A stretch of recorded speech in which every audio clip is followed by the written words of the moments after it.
Shalom everyone, and welcome to this lesson on the mystical Shabbat, the Shabbat series. This is lesson number 6. In this lesson, I think we're going to cover certain concepts that are very important that we are going to learn in a more in-depth manner. I think this is one of the most important lessons when it comes to Shabbat because of being a practical lesson, not only in the physical realm, in the rituals that we're doing as we're celebrating Shabbat at home, but also the reason behind it, the spiritual counterpart of these rituals that we are going to be learning about in this lesson. So like I said, I think this is one of the most important lessons when it comes to Shabbat that we're going to have in this series. So I'll see you after the introduction so we can start the lesson and learn in depth what's really happening behind every ritual that we do during the welcoming of the Shabbat.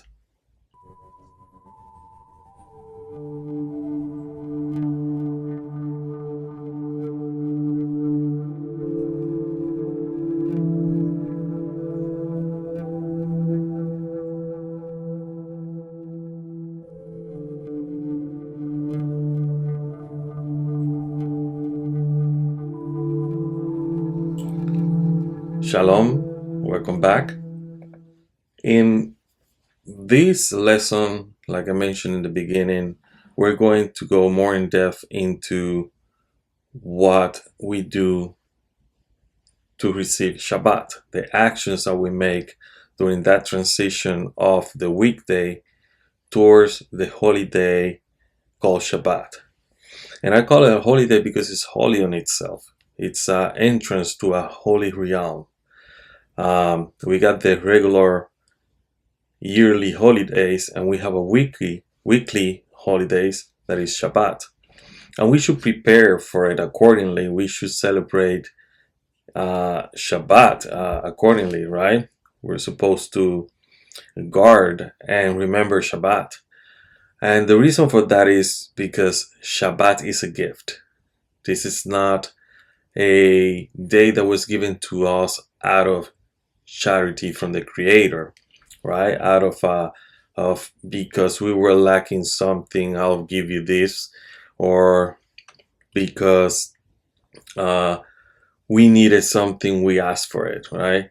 And it was given to us. This was a gift out of love, a gift that the Creator decided to give us in order for us to taste what it is like to be in the spiritual realm while we are living here in the physical realm.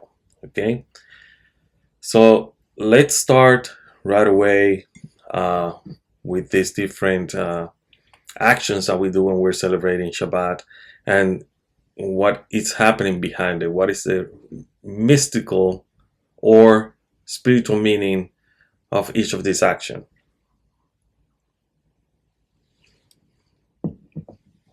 So the first thing that we know that we need to do is lighting the candles, right? Shabbat candles are very important because it is actually the last action when it comes to lighting the fire. We can talk about fire more in depth, but because there's so much information we need to cover here in Shabbat, all that we can say is basically that lighting the Shabbat candle symbolizes the bringing of the divine light into the home. According to the Kabbalists, this light represents the presence of the Shekhinah, which is the feminine aspect of the Creator. The two candles correspond to the dual aspect of Shabbat Sahor, remember, and Shamor, observe. These terms appear in the Ten Commandments, highlighting the dual nature of Shabbat as both as a day of remembrance and a day of rest. When it comes to the Sefirot, the candles are often associated with the Sefirot of Chesed, and Geburah. The act of lighting these candles brings the balance and harmony into the home, aligning it with divine attributes. So as you can see here, and this is a pattern that you're going to see as we study further this introduction to Shabbat, of the mystical Shabbat, that what we're doing is starting to put everything in balance. So we're going to see now the left and the right joining together, the feminine and the masculine joining together. We have these different aspects, as we're going to see later, with the good angel and bad angel, right? Making peace and coming together as well. And this is very important to understand, that what we're doing is bringing everything into the central column of the tree of life, which is the real tree of life, right? Because these columns are on the side. If they're not balanced, they are from the tree of good and evil, the tree of knowledge of good and evil. So we're bringing everything into what is called the tree of life, into balance. One way to understand the nature of Shabbat is to look back at the first week of creation.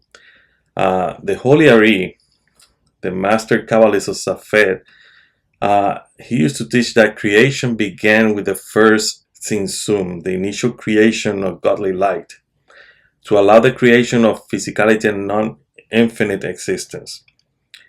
On the seventh day, he rested. God rested. He did not create. He did not retract his light. He simply allowed the flow of divine light to penetrate the universe. Due to the receiving nature of the Shabbat and the biological receiving nature of women, as during the time of conception, right? The Shabbat corresponds to the spiritual disposition of women in general. This is to say that Shabbat is the receiving female in relation to the 6 days of the week, which correspond to the giving male. This sheds light on one reason, that it is she, the woman of the house, who initiates this remarkable event. That's why they light the candles. Eve unwittingly expelled much of the divine light from this world when she ate from the forbidden fruits. In addition, the Zohar reveals to us another important factor as to why the woman is chosen for the specific task of lighting the Shabbat candles. Eve, Hava, through her sin in the Garden of Eden, she expelled this light from the world, according to Zohar 1:48b, and it's her duty from now on to attempt to restore this light that was lost. Now, one could see this as unjust, or perhaps an exaggerated response to the sin, but on the mystical level, the perspective actually differs. This is not a punishment, let's say. Although the act of sinning partially severs our relationship with our Creator, in Kabbalah, it is thought that in fact it can give the opportunity to achieve rectification for that sin, and thus reach an even higher level of closeness to the Creator. We see here that although it may be true that the light of the world was lost on account of the actions that Eve did, it is also womankind greatness, honor, to affect such a lofty rectification, to be the ones that will redeem that light and bring it back down to earth. As we know, the greatest sin, the more difficult the task of rectification, right? So for that very reason, is all the more rewarding in the long run. And this is, even though Eve was the one that caused the fall of Adam by letting the snake basically join forces with her, she's the one that is going to bring redemption at the end. So if we are to receive a Messiah in the future, this Messiah has to be, if the belief of some religious group, if it is a person, it has to come through a woman, right? It has to be born. If it is people that don't believe that the Messiah is going to be a physical person, it still has to be through the feminine aspect. It has to be born through the collective soul of Israel, which is from the feminine aspect. So women, or the feminine aspect of creation, has a lot to do with this redemption. So that's why women have the honor to light the candles of Shabbat, symbolizing that this is the beginning of perfection, the beginning of correction. And they are at that moment also not lighting the candles and bringing light to the world, but also they're asking their husbands to bring down the light. And this is done by the blessing, the kiddush, blessing of the wine, blessing over the bread. The male now becomes this conduit through which all this light that the female wants is given through. Okay, so this is very deep in the sense that women should not see this as this is our punishment. On the contrary, this is our duty, our honor, right? So why the Shabbat candles, right? Why we light Shabbat candles? Everything comes from the Torah, right? And this comes from the Bemidbar 8:2, where it says, speak to Aharon and say to him, when you light the lamps, the 7 lamps shall cast their light towards the face of the menorah. So here it's talking about menorah, right? We're talking about 7 branches. 7 branches, and the menorah is basically the 7 days of the week. So in Shabbat, as we mentioned, Shabbat receives all the lights of the 6 days of the week into it because it's considered feminine. And this is why the women also is chosen for this task. The light of Shabbat candle has eternalized the menorah significance across generations, bringing the Shekhinah, divine indwelling feminine presence, into the Jewish home, just as it did in the tabernacle and the temple. This rabbinic mitzvah, or commandment, not mentioned in the Torah, is performed to honor Shabbat, enhance its enjoyment, which is oneg, and promote peace within the home, shalom bayit. By lighting the candles, Jews continue the tradition of inviting the divine presence in their lives. And shalom bayit is basically all the significance of the candles is the male and the females aspects, joining together as well, balancing the left and the right and things like that. So we're gonna see this is a pattern that we're gonna continue seeing as we study. Now on Shabbat, Hashem, right, the Creator, He sees His creative activities transforming the constricted nature of divine light into a continuous flow stream. This makes Shabbat the source of blessings and divine light, and celebrated in the Lecha Dodi hymn. Lecha Dodi means, come my beloved. In Kabbalat Shabbat is considered the receiving of the female, in contrast to the 6 days of the week, as we mentioned before, which are the giving male. The 6 days correspond to the 6 masculine Sefirot: Chesed, Geburah, Tifaret, Netzach, Hod, and Yesod, while Shabbat represents Malchut, or also you can call it Shabbat Malcha, the Queen of Shabbat. This feminine aspect of Shabbat, emphasizing being overdoing, aligns with the role of women as receivers, such as during conception, as we said before, and explain why women traditionally light these candles.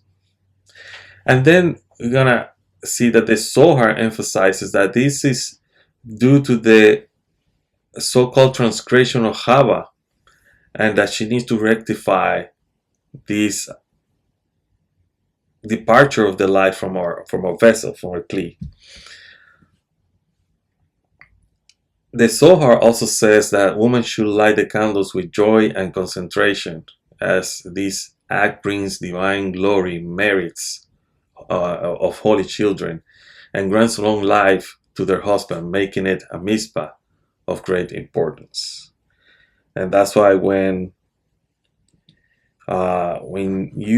you're in a traditional home, right, that they do the Shabbat uh, candle blessing, you're gonna see that they don't only do this blessing that you see here in your screen, Baruch atah Adonai Eloheinu melech haolam, asher kitshanu b'mitzvotav v'tzivanu lehadlik ner shel Shabbat, which is blessed are you, Almighty God, King of the universe, who sanctified us with His commandment and lighting the Shabbat candles. But also, there's a second prayer that is done by the women, and the woman will say a prayer that is basically asking for the light and blessing of her children, of her parents, and her husband. So she is basically creating this vessel already, a vessel of light through which this light is going to flow. Now, all this is done, right? And this is done using, as we mentioned before in other in previous lesson of the Shabbat, using this formula of the Baruch atah Adonai Eloheinu melech haolam, right? This is here the key to open the doors to a blessing to come down, and also to open the doors to ask for one. Okay, so if you want to learn more, like I said before in other lessons, you can actually get a book that I wrote called The Path of Blessings and Gratitude, and in there I have a whole chapter dedicated to the blessing formula, in which I talk about each of these words, and then there's these words are not going to be just something that you're going to be saying in order to do a blessing, but also becomes a meditation. So you will be meditating as you are doing this blessing.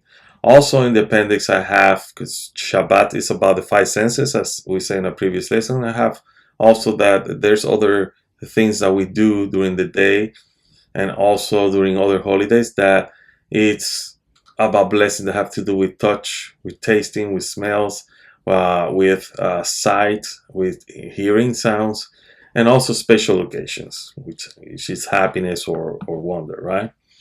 So let's talk about one specific page that I have where I talk about the Baruch atah Adonai Eloheinu melech haolam, which is, like I said, it said when we do it because we're using a physical sense to stimulate the spiritual one. A good example can be found the night of Shabbat when we say the Kiddush, which is a blessing over wine. We are going to taste the wine not only in a physical manner, but also in a spiritual manner. The formula for this blessing is the following, right? Let me put this up. Baruch atah Adonai Eloheinu melech haolam borei pri hagafen. Blessed are you, Lord, King of the universe, who creates the fruit of the vine. When we say this blessing, we're stimulating the sense of spiritual vision and touch as we hold and look at the cup, the sense of taste as we drink the cup, the sense of hearing as we recite the blessing, and the sense of smell as we smell the wine. But why we need to develop these spiritual senses? Because the Creator is concealed. The word for concealment is ha'elema, which is related to the word olam, or world. We need to reveal the light of the Creator that is concealed and share it with the rest of humanity. We need to understand that we are that letter Hey that completes the word olam, that makes olam. We are the souls of in spiritual exile inside a physical body and in a physical universe. We're souls in need to return to the promised spiritual land. We are the queen. Let me put this up. We are the queen, right? Which is Malka, that needs to unite with the king, Melech. And the Melech is the giver, and we are the receiver, the upper land. That needs to be shared with the rest of the world, Olam. So when you look at the prayer, right, you're gonna see Melech. Melech is king. But if you add the Hey to Melech, you're gonna see that then it becomes Malka, right? So in this prayer, what we're going to see is that there is a secret. The secret is that when we make the creator a melech haolam, right, we automatically are uniting the feminine with the masculine. So the melech becomes maha when united with the hay from the world haolam, with this hay. Okay, so this is a secret that we're doing. So like I said, you're gonna see this a lot in Shabbat. We light 2 candles to join the male, the female, positive, negative, light, darkness, left, right, things like that. And when we say this prayer, we're doing the same thing. We are uniting the male and the female in order to bring the light down, because the male is going to be what is called the conduit through which the light is going to go to the female. Okay, so we're bringing this light of the 6th day of creation, which is the male aspect, into Malchut, and we're doing the same thing as we're doing this Kiddush after the woman light the candles. We're bringing this light and bringing it down to our home. And what is our home? The sages tell us that Bait, right, is not for males, right? It's not the physical home. Our home is our wives. So that's why it is important to keep that in mind. Now, there's other blessings that we do, and this is a blessing over the children, right? So we bless the children, and in Kabbalah, the children are seen both in physical and spiritual, or as physical and spiritual continuation of the parents. They embody profound mystical and spiritual significance, from who we are. So when we do what is called this blessing over the children, we're blessing also continuity. Children are viewed as a blessing from God, and the birth and upbringing are seen as part of the divine plan. They are the carriers of the spiritual and physical legacy of our ancestors. Also, in Kabbalah, we learn that the soul is eternal and it may reincarnate multiple times. So children may carry the soul of ancestors, offering them opportunity for rectifying and spiritual growth. Also, the process of having children is a process of bringing down life to earth, and this is seen as a partnership between humans and God.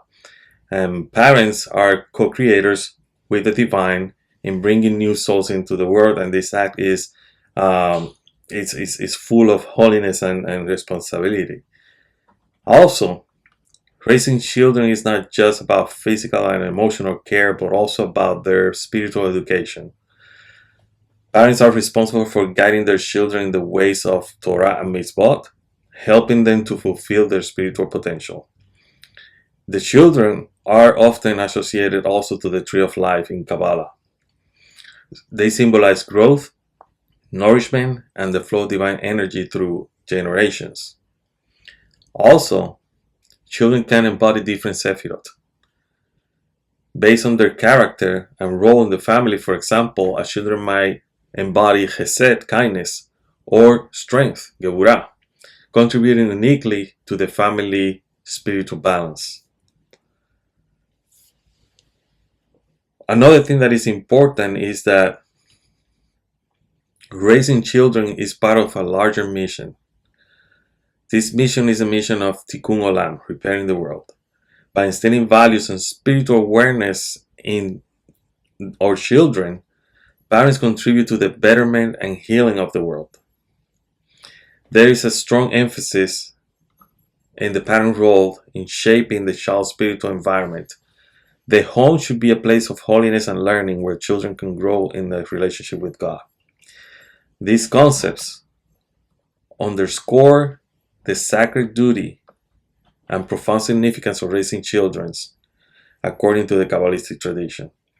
It's a pivotal aspect of a person's spirituality and journey, and a contribution to the divine purpose. Now, in Kabbalah, the blessing of the children is a profound and meaningful ritual that carries a significant spiritual weight. This practice is rooted in both in the mystical and traditional Jewish beliefs, and it emphasizes in the transmission of divine blessing and protection. It's like if the parent is transmitting the light that he or she has received and giving it to the children. It's like a smicha, and we're doing this every week of the year with our children. Shabbat is a time when the spiritual dimensions are more accessible and a flow of divine blessing is heightened. Blessing the children during this sacred time is believed to channel the divine energy directly to them, to the children. The blessing serves as a shield for the children and invokes divine protection and guidance. It is seen as a way to safeguard their spiritual and physical well-being.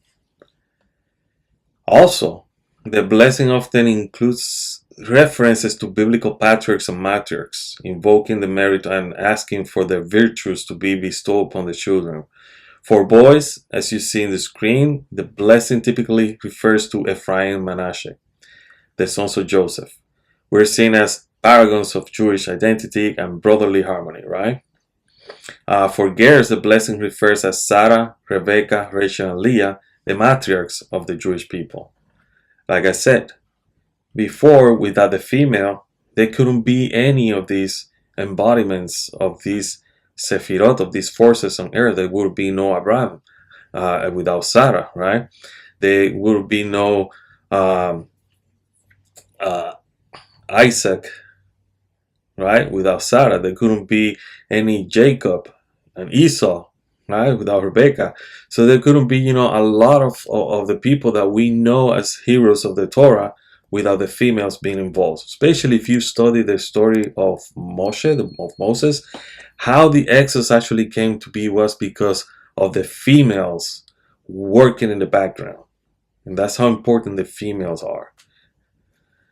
Now, the blessing of the children also is intended to nurture the children's innate spiritual qualities, helping them to grow in wisdom, kindness, and reverence for God. It aligns the children with the divine attributes, which are the Sephirot, from Chesed, Geburah, and Tiferet, which is kindness, strength, and beauty. The act of blessing also is a profound expression of parental love and commitment. It reinforces the bond between the parent and the child and serves as a moment of intimate connection where the parent hopes and prays for the child's future, to be a bright one and a spiritual one. Now, there's a mystical element in this. The blessing is sometimes accompanied by specific Kabbalistic intentions, kavanot, where parents meditate on divine names and Sephirot to enhance the spiritual power of the blessing. This can involve visualizing light or divine energy flowing through their hands to their children. So there's a physical touch. We tend to touch the children when we're blessing them, touching their head, right? Parents place the hands of the children's head, which is a gesture that symbolizes the transmission of blessing and divine energy. This type of blessing also is done from teacher to student in Kabbalah, because a teacher is considered like a parent and a student, like a child.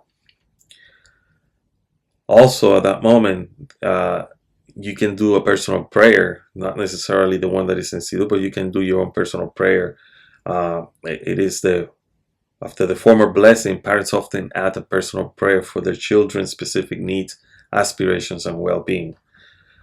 And who better than us as parents, to ask at that moment, for what our children need.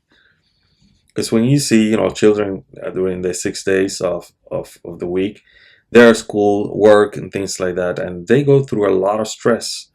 And sometimes they talk to us about those things, and that's the moment that you can actually use this information and ask for the light of the Creator to help them out. Blessing the children on Shabbat is a powerful way to instill spiritual values, to invoke the divine protection and reinforce family bonds. It reflects a deep-seated belief in the power of words and intentions to shape the reality and to guide this next generation.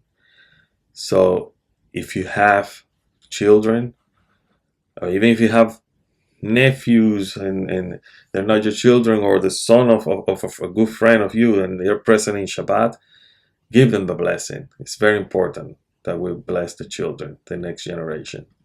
Okay? Now, after we bless the children, it is customary to sing a song called Shalom Aleichem.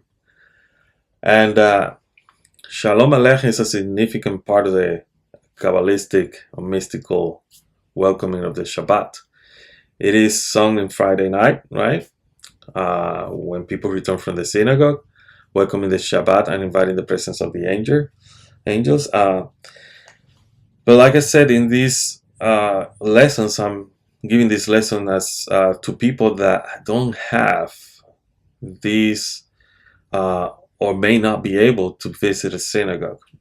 If you have the chance to do the prayers in a synagogue and welcome the Shabbat in a synagogue, that's perfect. But if you can't and you're doing this Kabbalat Shabbat at home, this is a lesson for. There's other lessons out there that you can actually get, and they will be dedicated on how the Shabbat, Kabbalat Shabbat prayers, are basically in the Sephardic tradition sung, right? Sang in the during the service, right? So it's a Kabbalat Shabbat, but the service in the synagogue. This is more at home practice, what you do at home. And in between these things that I'm mentioning, between the blessing of the children, between Shalom Aleichem, and other prayers that we're going to be talking, there's psalms and other prayers that we're going to be doing. I'm not going to be touching base on those because it will take us a whole month just to talk about Kabbalat Shabbat, right? But this is, like I said, just an introduction of the basics. And if you're going to see, it's not really that basic because we're going in depth of what each of these particular prayers and actions mean in the spiritual realm. Now, Shalom Aleichem consists of 4 verses. And in reality, you're going to see that in some places, they're not only 4, they're 5, right? But Shalom Aleichem traditionally consists of 4 verses, each addressing the angel who accompany a person home from the synagogue.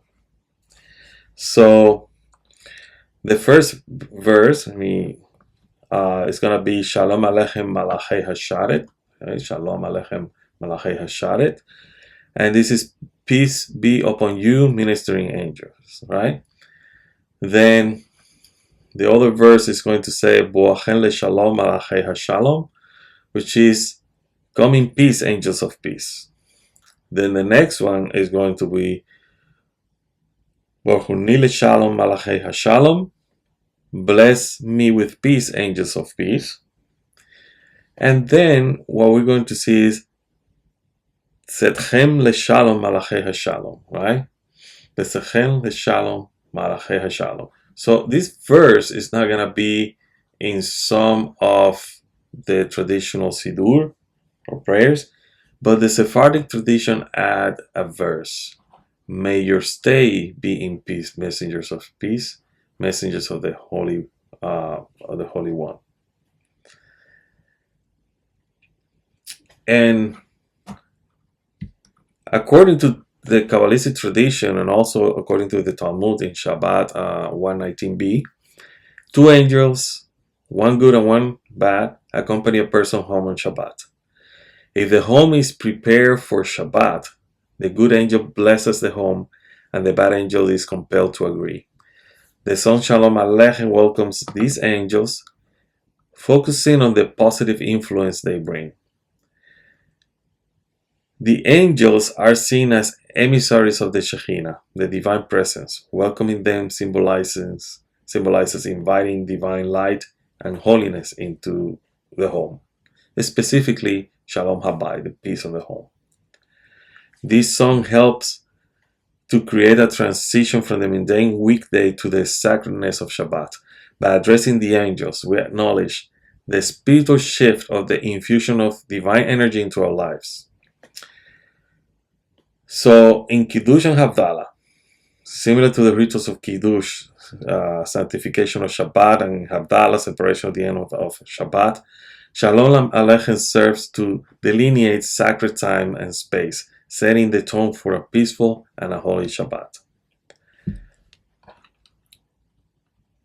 In Kabbalah, there are 4 worlds, right?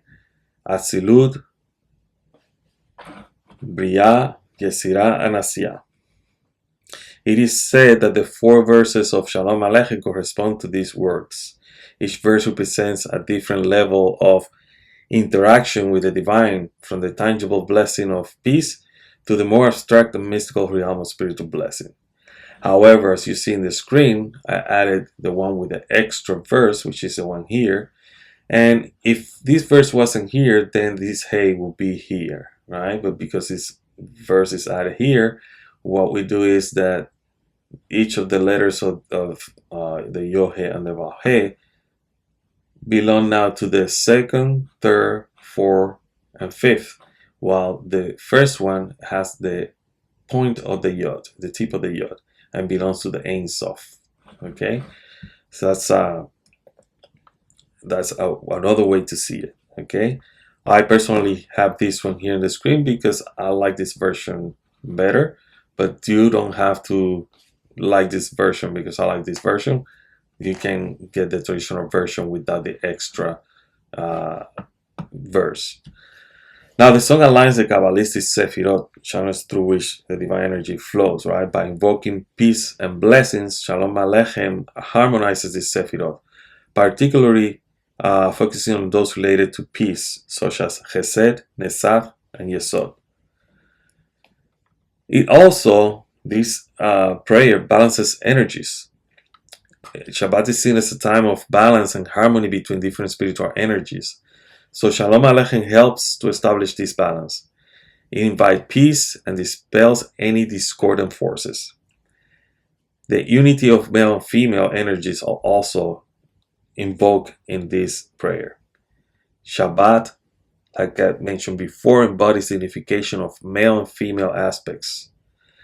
By welcoming the angels, Shalom Aleichem facilitates this union, enhances the spiritual harmony of the home by bringing Bait, Shalom Habayit, peace, in the house.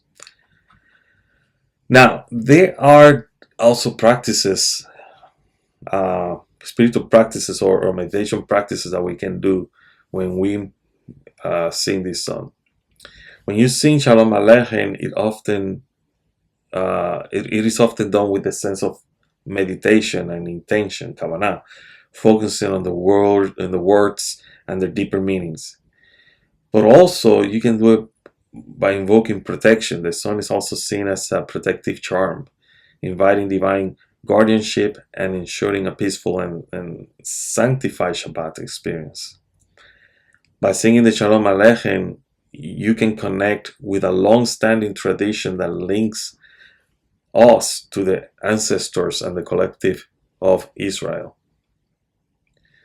So this song is not only a welcoming song, it is a profound Kabbalistic ritual that invokes divine presence, harmonizes the spiritual energies, transforms the home into a sacred and peaceful space. By understanding these deep meanings that we just talked about, we can enhance the Shabbat experience and connect more deeply with the divine.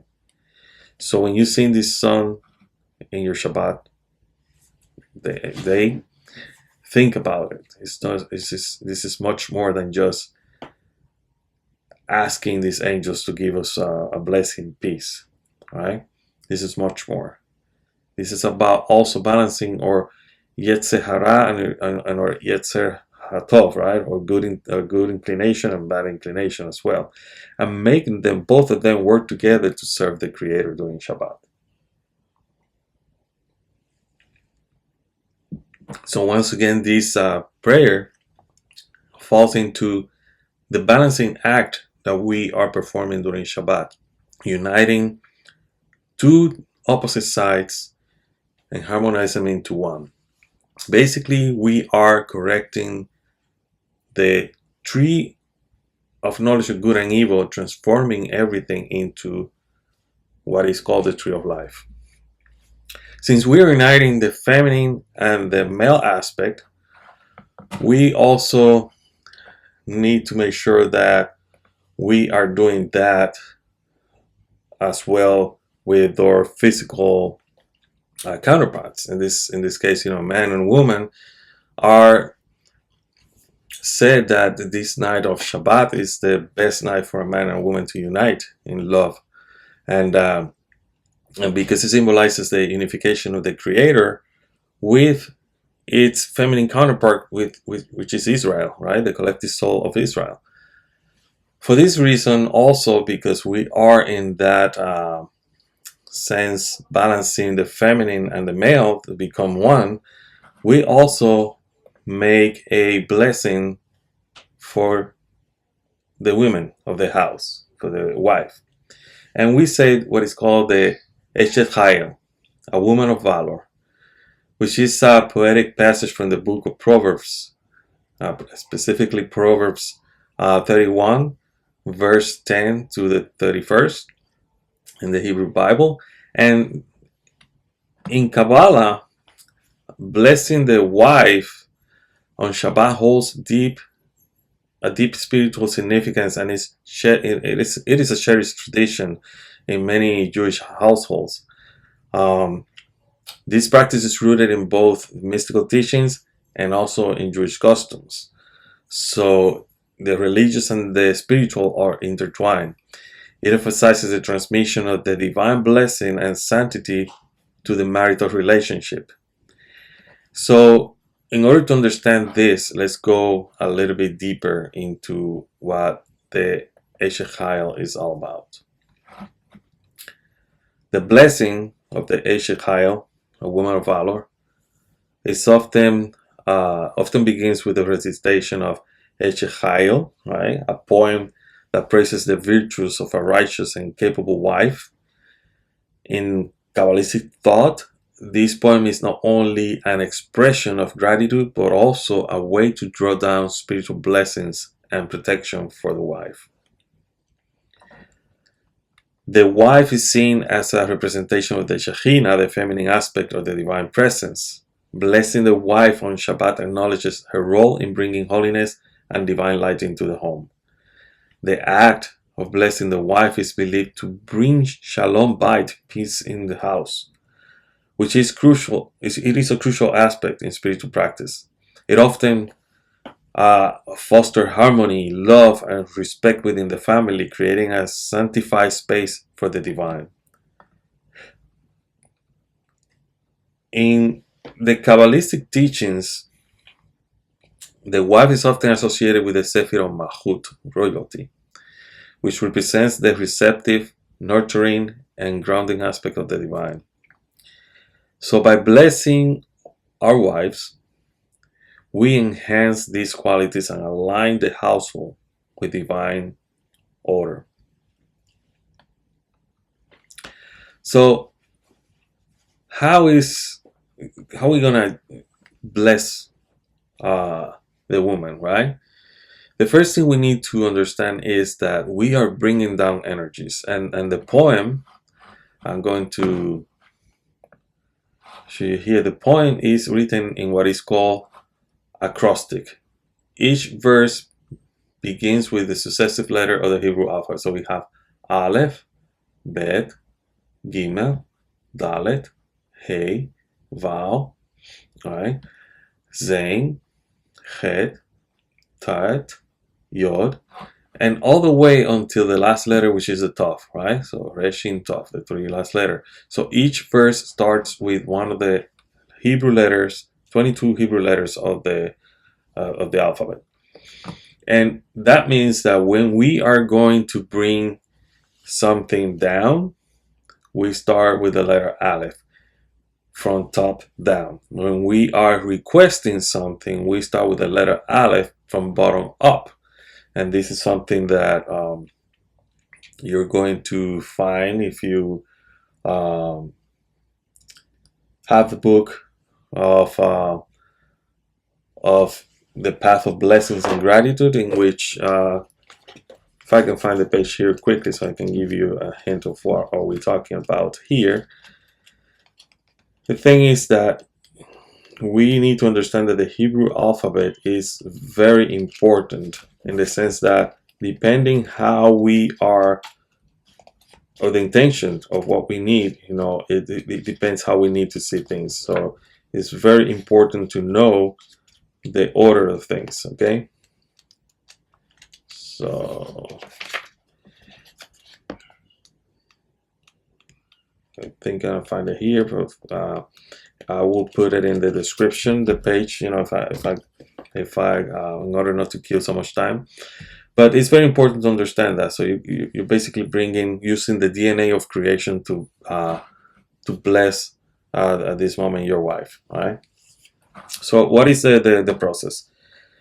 So you start with the text. A woman of valor who can find her value is far beyond peers. The poem is recited to honor the wife's virtues and contributions to the family.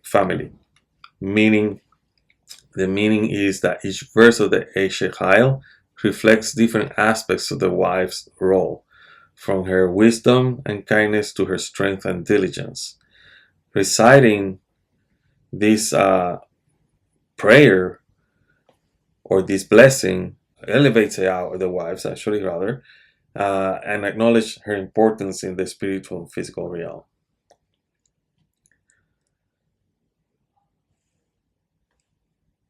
The physical touch, we touch the children when we're blessing the children in the head, right?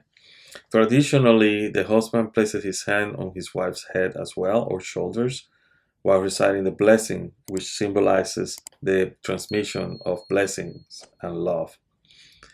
The husband may offer a personal prayer asking for health, happiness, and spiritual growth, and divine protection for his wife. This moment of intimate connection reinforces the bond between them. Also, this prayer, as I mentioned before, emphasizes peace and harmony in the home. The blessing reinforces the couple's commitment to mutual respect, love, and support. It sets a positive tone for the Shabbat and the coming week. Now, for this prayer, there's also Kabbalat intentions. So during the blessing, the husband may meditate in specific divine names and attributes. In this case, it may be in the Sefirot of Chesed, Tiferet, and Yesod, right? And visualizing light and divine presence enveloping the wife and the home that can enhance the spiritual impact of this blessing. So there are examples of personal blessings that you can give a wife as you're doing this blessing, or after you finish this blessing. There's blessings for gratitude, protection, and well-being. If it's for gratitude, one example would be, I thank God for the blessing of having you as my partner, for your love, wisdom, and strength. If it is for protection, may the Shekhinah dwell in our home, protecting you and granting you peace and joy, right? For the well-being, may you be blessed with good health, happiness, and fulfillment in all you do. So the blessing of the wife on Shabbat is very important. It's very powerful and meaningful.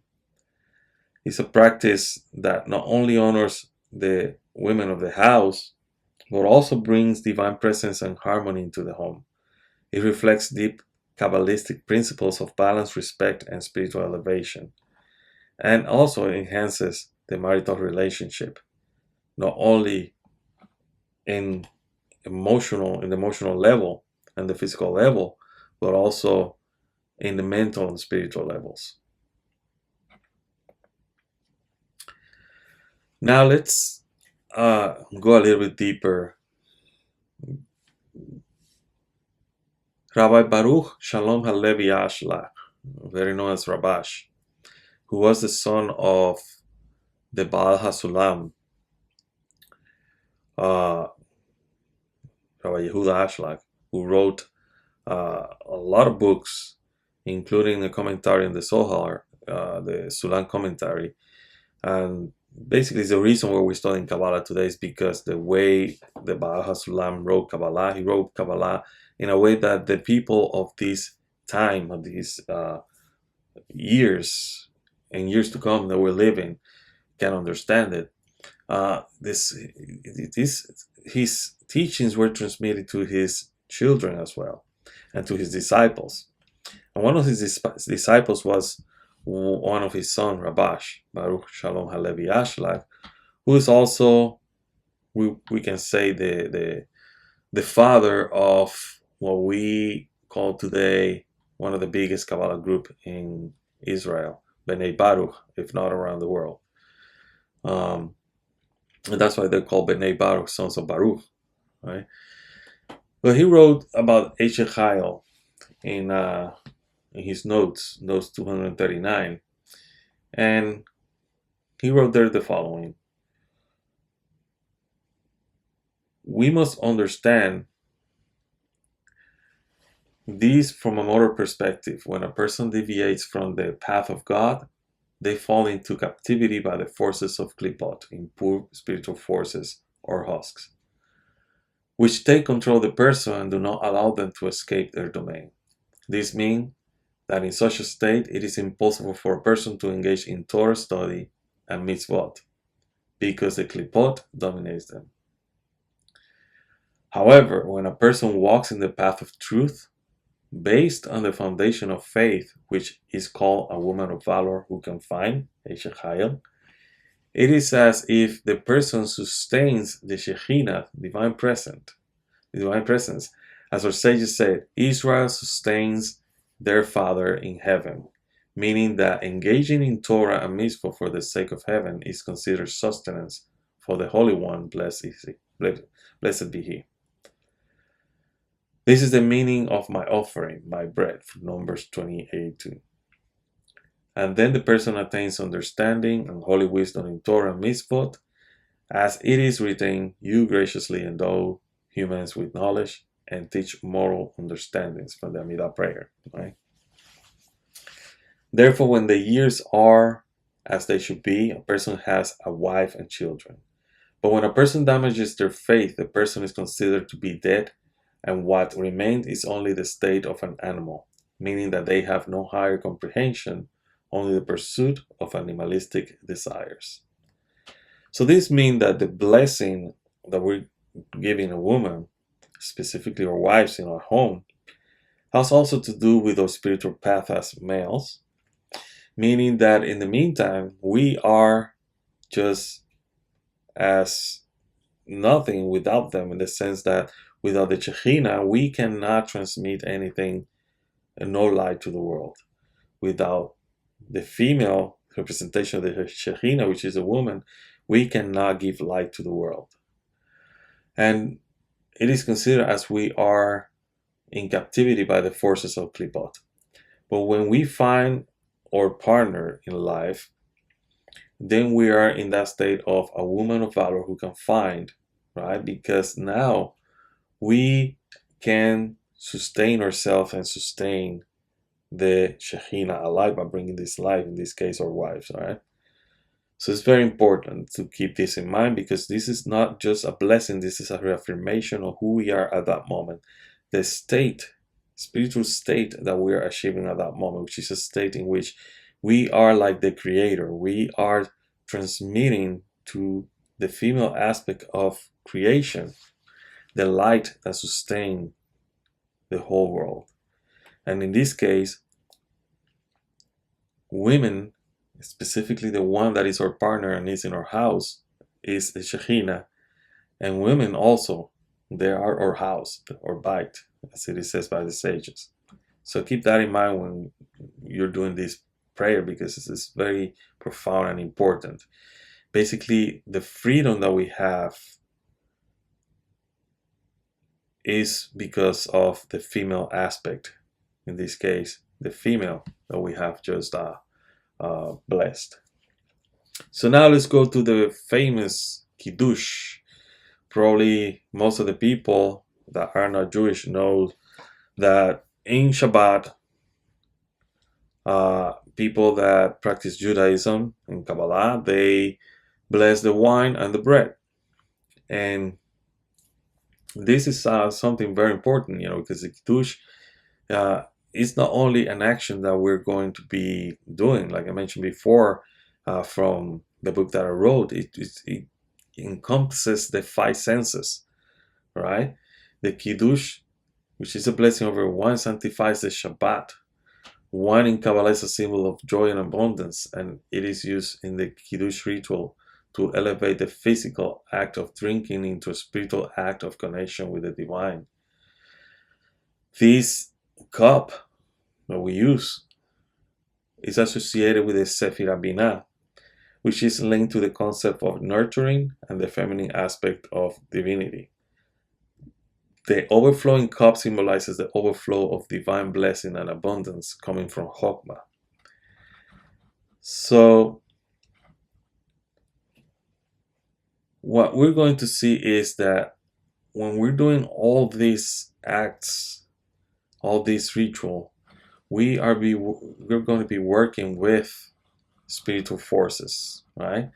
So here we have kos. Kos is the cup, in Hebrew kos. And kos, the numerical value of kos is 86. That's the same numerical value of the name Elohim, which is from the left column, right? Now what we're going to see is that we're going to put in that cup something called wine. The wine comes from right, the grapes, right? Yain, which is wine, has the numerical value of 70. 70 is the numerical value of Sod. Sod Elohim, the secret of Elohim, right? What is the secret of Elohim? The secret of Elohim is that as we're doing all these acts, blessing the children, the woman, and now we're doing the Kiddush, we are connecting what is called the Echel Maod. And how we know that? Because 70 plus 86 is 156, and that's the same numerical value of that. And what is that? Ochel Maod. Ochel Maod is the tabernacle, or the tent of meeting, specifically the tent of meeting. And that's what we're creating here, is a connection to that middle path, right? Now, interesting enough, that yain and that kos, right, that give us the number 156, also give us the name Yosef. Yosef have the same numerical value of 156, and Yosef is the Sephirah Yesod, from which all these other 6 Sephirot are going to transmit to Malchut. Therefore, what we see here is, once again, the left and the right coming together and transmitting everything to Malchut, which is the Shabbat. So this is some of the energies or forces that we're going to be working. We are not only blessing the wine at this moment, we're not only lighting candles, we're also creating or bringing down a kind of like a tabernacle of a temple in our home at that moment. Now, let's read from the Zohar, prologue, verse 2, about the Kiddush. After the name Elohim is mentioned another time in the passage, Elohim moved over. This is from Bereshit 1. And why it is mentioned again? In order to bring out the 5 rigid leaves that surround the rose. The rose is Knesset Israel, which is a congregation of Israel. And these 5 leaves represent the 5 gates of salvation, 5 Hasidim, 5 mercies.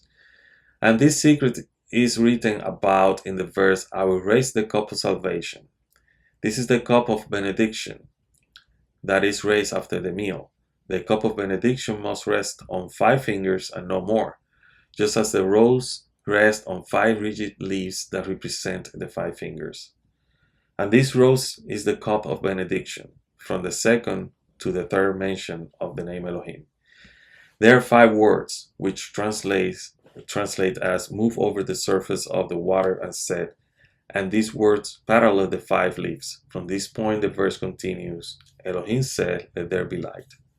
After this light was created, it was concealed and enclosed within the covenant and entered the rose, and fructified. This is referred to as a fruit tree yielding fruit whose seed it is in itself, and this seed is the bread. So this is very important to understand because it talks about 5 leaves, and there's a tradition that when you hold the cup of Shabbat, you hold it with your 5 fingers. The cup rests on your palm, and you hold it with your 5 fingers of your right hand. Symbolizing these 5 rigid leaves that surround the rose, surround Knesset Israel. And when you do this blessing, right, you're going to see that in this blessing, the Kiddush is composed of 2 parts. It begins with that part in the Torah from Genesis 2:1, and it says, Veyehi Erev, Veyehi Boker, Yom HaShishi, right? Where the Shabbat is first mentioned and then proceeds for the second half, which is a prayer composed by our sages, especially for the Kiddush, and in which the various meanings of the Shabbat are poetically and precisely stated. Between the 2 parts, there is the blessing of the fruit of the vine. In each of these 2 parts, there are exactly 35 words, together making 70, which, as mentioned above, is the number particularly associated with Shabbat. Before reciting the first words of the Torah, 2 words are added. The last word of the preceding verse, the 6th day, which is Yom HaShishi, because they fit in with the recitation. Thus, the heaven and the earth were finished, right? And because the first letter of these words from the holy name Yah, so the Yod and the He forms Yah. So you're gonna see the first part, the heaven and the earth were finished in all the array, right? And then, when you finish saying Bara Elohim La'asod, then you do the Baruch Ata Adonai Eloheinu Melech Haolam Borei Pri Hagafen. Then after that, you do another prayer, which is it talks about God sanctifying us with His mitzvahs, gave us the Shabbat as a heritage, and that He is a holy convocation that makes us recall the creation, but also the exodus from Egypt, right?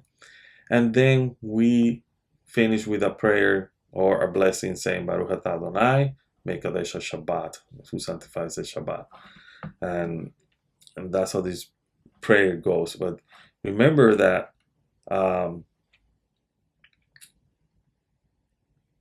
when he says, that there are 35 words together making 70, where's number 70?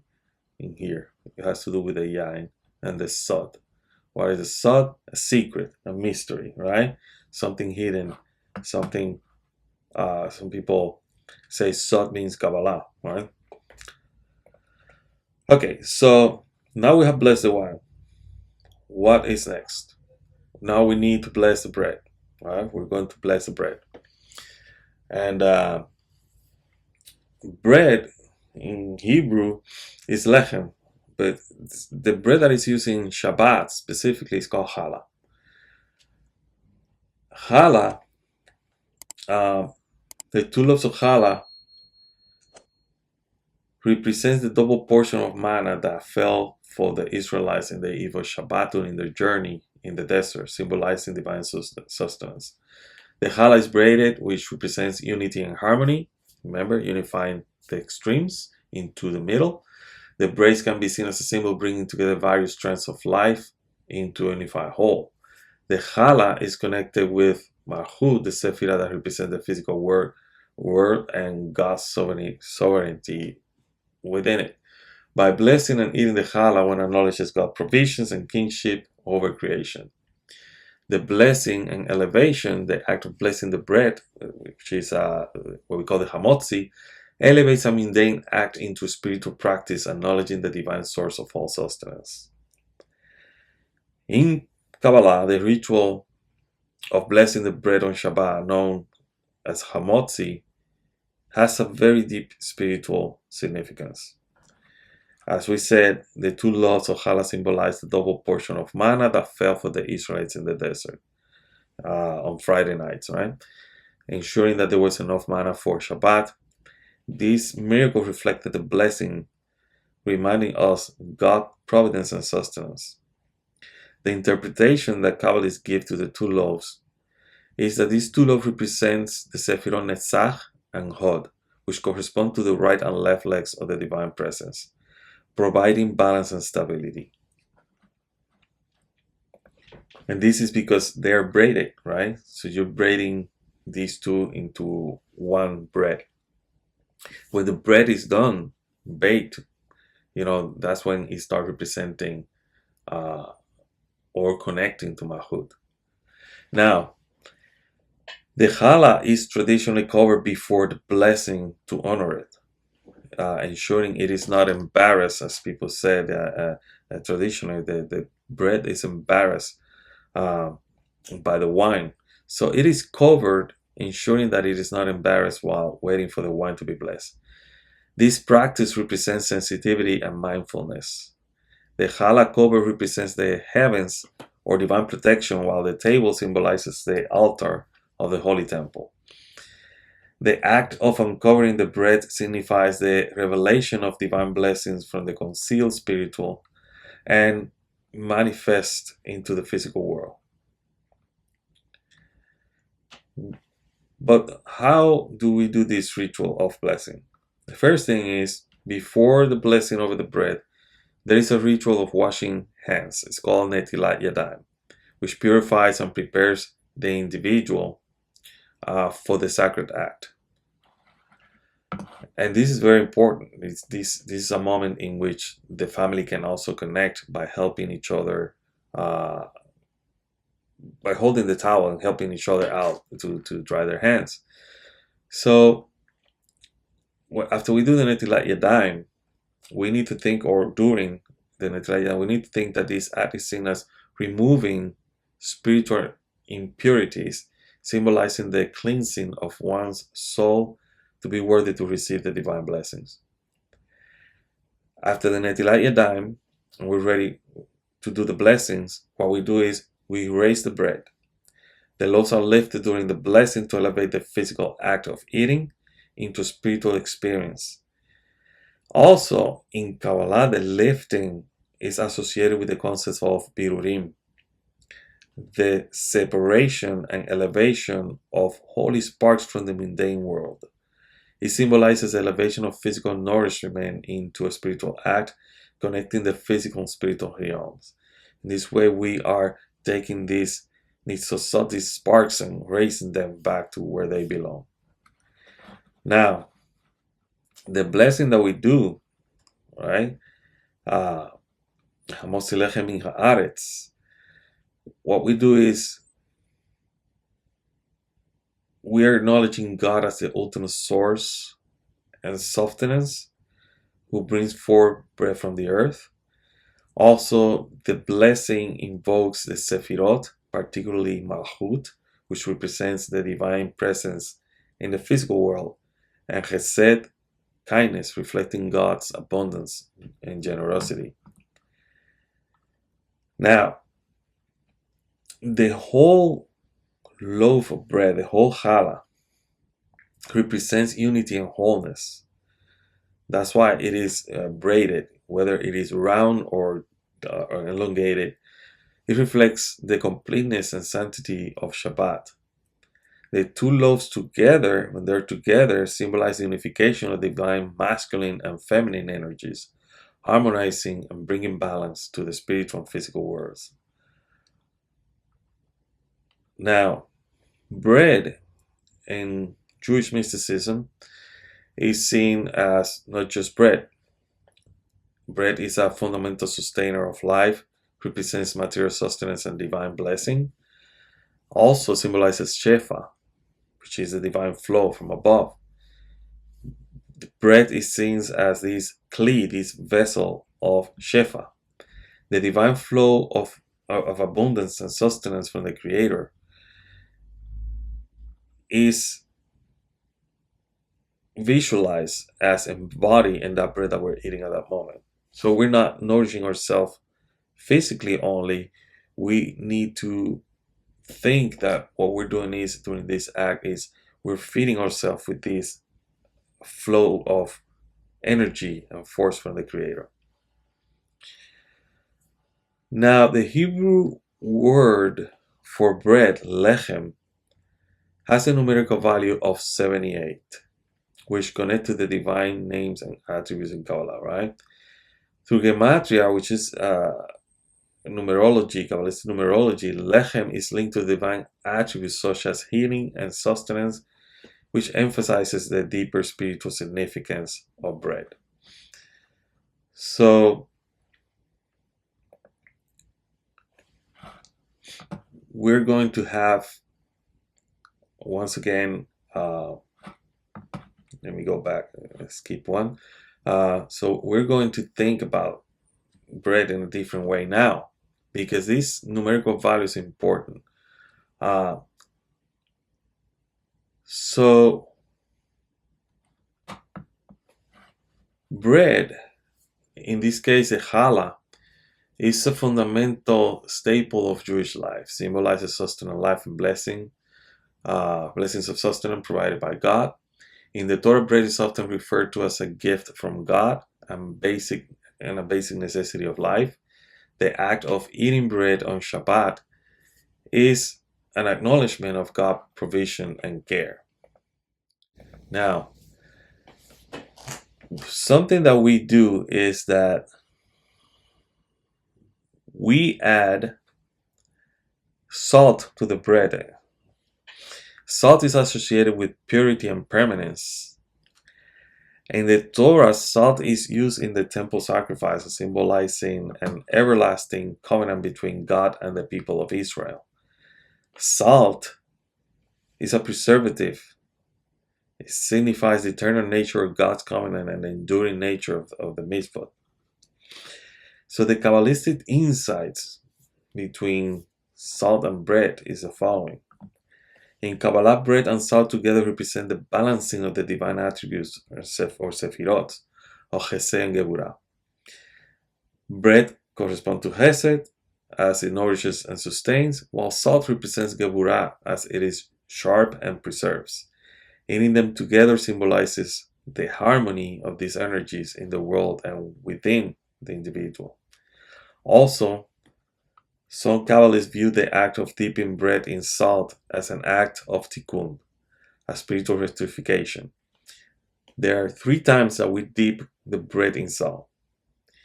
The 3 times that bread is dipped in the salt before eating represents the refinement and elevation of the 3 lower worlds of Asiyah, Yetzirah, and Briah. This act, when we meditate on this refinement of these 3 worlds of Asiyah, Yetzirah, and Briah, brings us closer as these words elevate to the divine. So remember, in Shabbat we have these elevations of the worlds, and as we're doing these things, we are elevating together with these worlds towards the what is called the Shabbat level, which is the word of Asilut. Salt association with the covenant, Brit Malach, is in the Torah also has a Kabbalistic dimension. It is said to represent an unbreakable bond between God and Israel. And by eating bread and salt, one is reminded of this enduring spiritual connection.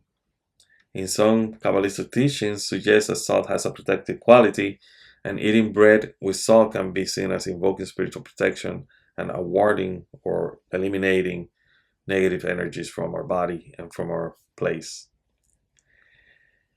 Now, on Shabbat, eating bread, challah, with salt takes an additional layer of meaning. Shabbat, it's a time to have, a heightened spirituality and connection with the divine. And the meal is sanctified. The bread often braided, like we talk about, right, in order to unify the left and the right into one. And it's more than physical sustenance, it represents spiritual nourishment. The addition of salt enhances this by reminding us, meaning those who are partaking of the eternal covenant and the spiritual dimensions of the actions that we're doing. During the Shabbat meal, after the blessing over the bread, it is customary to dip the bread in salt before eating. And this simple act is imbued with layers of mystical meanings, connection of the physical with the spiritual. And this is what it is important to think about that. Now, to finish, I'm going to leave you with this. Remember that we mentioned that the numerical value of melech, or malach, salt, and lechem, which share the same letters as you can see, lamed, lamed, mem, mem, chet, chet, right? Both of them have the numerical value of 78. And 78,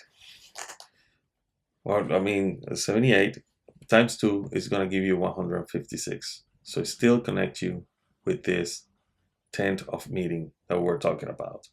So this act of balancing the left with the right with the left into the middle, all has to do is bringing correction, to participating into this action in which everything is aligned into one. Now there's no more tree of knowledge of good and evil, but that now we're going to be partaking of the tree of life as we are celebrating Shabbat in our home. And it's very important to know the meaning behind these actions. There's much, much, much more that we can talk about, but it will be for advanced students, right, that can understand these concepts and know a little bit of more Hebrew, a little bit of numerology, of Hebrew numerology. But in this basic lesson, I hope that I have covered enough to give you a kind of like a starting point, so you can start looking for more information by yourself. Okay, so in the next lesson we're going to be talking about the 3 meals and the importance of the 3 meals. So now we have received Shabbat, and now we need to, during this day, have 3 meals. We visit the synagogue, we study Torah, which studying Torah is considered as eating as well, right? But we need to have 3 meals. What is the meaning of these 3 meals? And that's what we're going to be studying on our lesson. We talked about previous lessons about the importance of these 3 meals, how these 3 meals have to do with the ascension of the worlds. So we're going to see that in our next class. So this is all for now. We went over our hour. It's been an hour and 15 minutes plus. I hope you have liked the lesson, and make sure you share this video, like it, subscribe if you haven't, and I'll see you in the next lesson.